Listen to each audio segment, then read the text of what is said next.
mengapa banyak sekali pihak asing yang selalu ingin mencampur tangani masa depan Papua, oleh karena memang Papua itu amat sangat kaya raya.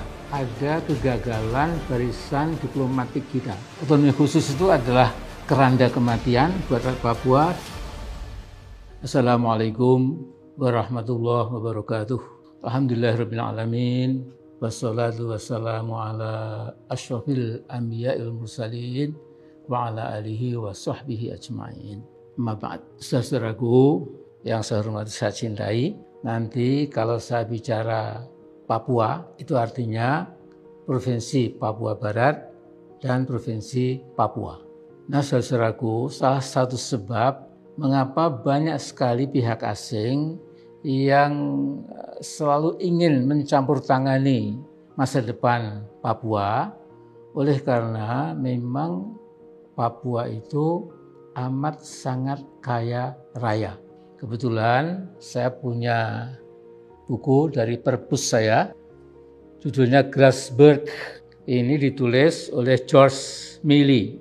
Kebetulan George Milley ini sekolahnya sama dengan saya dulu. Dia di Notre Dame, ya, di South Bend. Saya tahun 74 selesai, dia baru selesai 75. Cuma tentu beda bidangnya. Nah, George Milley ini mengatakan dalam buku ini, ya, saya kutip ya, bahwa cadangan emas di Grasberg adalah cadangan emas terbesar di muka bumi dan telah dinikmati sepenuhnya oleh Freeport-McMoRan, perusahaan tambang Amerika Serikat, dan telah mengeruk emas perak tambang kita sejak tahun 1967 sampai detik ini, sampai sekarang ini.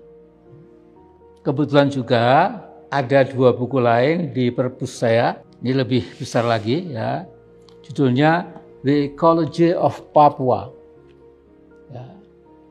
Nah, ini 2 jilid, 1.500 halaman lebih. Ini berisi tentang, ini bunga rampai ya, dari para ahli di bidang masing-masing ya, yang menulis tentang aneka sumber daya alam Papua, kekayaan flora dan faunanya, sistem pertanian di Papua, ya, dan sejarah berbagai suku di sana, sejarah sosio-kulturalnya, geologi tektonik, dan lain sebagainya. Ya. Jadi saya tidak membaca semuanya, saya nggak boleh bohong ya, tapi saya secara speed reading baca beberapa bab yang saya tertarik. Memang Papua itu luar biasa, amat sangat kaya. Jadi kalau sampai lepas dari Republik kita ini ya, kita akan, ya saya nggak tahu ya, akan pincang ya, karena memang Papua Barat dan Papua itu adalah sebuah warisan perjuangan Bung Karno ya, dan tokoh-tokoh kita masa lalu. Nah, tapi yang sekarang ini keadaannya amat rawan, dan saya akan menyampaikan beberapa hal sesuai dengan saya amati sekarang ini. Saudaraku, kebetulan dari segi luas tanah Papua itu memang kira-kira 3,5 kali lebih besar dari Pulau Jawa. Nah, kalau kepadatan penduduk itu di Pulau Jawa 1 kilometer itu dihuni 1.131 manusia, 1 kilometer persegi ya. 1.131. Nah, kalau di Papua 1 kilometer persegi ya, itu hanya dihuni oleh 5 orang rata-rata. Jadi sepi, sunyi ya. Saya pernah naik pakai bis dari Timika ke Tembagapura ya, ke tempat pertambangan Freeport itu ya. Saya tidak pernah ketemu orang ya. Bahkan ketika berhenti di tengah jalan itu kanan kiri betul-betul seperti masih alam yang belum disentuh oleh peradaban gitu. Kedengaran gaung burung-burung atau suara monyet dan lain-lain ya. Terus sekalian, jadi memang Papua ini amat sangat penting buat kita. Dan cara kita mendekati permasalahan Papua itulah yang saya kira memang harus betul-betul kita upayakan sebijak mungkin, setegas mungkin, tapi juga selembut mungkin ya, karena masalahnya semakin lama semakin kompleks, semakin tidak mudah. Kebetulan sekali saudaraku, dari waktu ke waktu ya, memang ada kegagalan barisan diplomatik kita. Jadi kalau kita lihat berbagai sumber berita itu ya, dari majalah, dari koran-koran besar di muka bumi ini, maka memang sekarang ini dapat dibilang posisi politik diplomatik Indonesia, Jakarta katakanlah, itu sudah sangat defensif. Malahan kadang-kadang reaksi dari Jakarta itu lucu gitu ya. Sehingga ada seorang Menko, ya saya lupa namanya, mengatakan biarlah mereka deklarasi. Kan hanya di radio, di TV, di koran, ya kan cuma begitu saja, biarlah. Jadi seperti tidak digubris, padahal dalam realitas realnya itu perkembangannya sudah sangat ya, eksplosif ya. Sewaktu-waktu bisa bergolak, bahkan bisa meledak kalau kita tidak hati-hati. Dalam 2 tahun terakhir ini, saudaraku, situasi keamanan di Papua memang makin berat. Makin sering terjadi bentrok antara aparat kita dengan the so-called KKB, ya, kelompok kriminal bersenjata, pemberontak katakanlah. Dan sekarang ini yang kita prihatin, upaya Jakarta untuk melanjutkan otonomi khusus itu sudah tidak digubris lagi oleh sebagian besar rakyat Papua. Mereka sudah menulikan kuping maupun membutakan mata, sudah tidak mau lagi. Bahkan dikatakan bahwa otonomi khusus itu pil kematian bagi rakyat Papua. Atau juga mereka mengatakan otonomi khusus itu adalah keranda kematian buat rakyat Papua dan lain sebagainya. Dan coba lihat ya, terutama yang ada di pemerintahan sekarang ini ya, yang ada di kabinet tapi juga di mana-mana, di TNI, di polisi, di BIN, di BAIS dan lain-lain, itu dalami lagi bahwa Papua sekarang ini menurut saya sudah berat lah ya. Apalagi dukungan internasional itu juga nampaknya makin lama makin kuat. Bahkan di depan hidung kita, Senat Australia itu fraksi-fraksinya sudah mengatakan akan membela usaha kemerdekaan Papua Barat maupun Papua.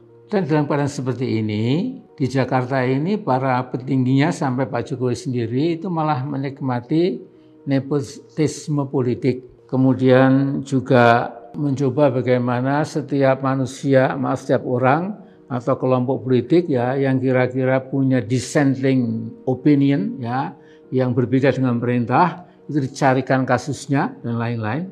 Dan pendek kata, sekarang ini Jakarta itu pikirannya ke Papua, itu saya kira tidak full, hanya samben saja, tidak sungguh-sungguh ya, karena terpukau keadaan di Jakarta ini, sehingga misalnya saja bagaimana usaha pemerintah supaya tidak ada pilkada kecuali besok serentak tahun 2024 dan lain-lain yang jelas akan semakin merepotkan kita ya. Dan segala macam hal yang sudah kita lihat di permukaan politik nasional itu memang Papua itu sepertinya kurang dihiraukan. Memang ya kadangkala terekspos bahwa telah dibangun jalan infrastruktur di Papua sekian kilometer dan lain-lain, tapi saya kira cara melihatnya ya, kalau memang pemerintah Jakarta itu berhasil meredakan suasana ketegangan, berhasil meyakinkan para tokoh Papua itu tidak usah lagi minta referendum, kemudian betul-betul merasa aman, merasa nyaman ya, merasa betul-betul ya dihargai di rumah NKRI ini, ada kata betul tentu tidak seperti sekarang ini keadaannya itu. Jadi saudaraku, yang kelihatan di permukaan kan drive atau dorongan, niatan untuk lepas dari republik ini kan semakin kelihatan. Nah, jadi saya kira tim kepresidenan juga jangan malas baca ya, tapi tolong deh dibuka semua itu. Dibuka berbagai website, berbagai jurnal, berbagai telaah-telaah yang kritis itu, karena kita tidak boleh mengentengkan seolah-olah everything is normal. Tidak ada yang perlu ditakutkan dan lain sebagainya ya.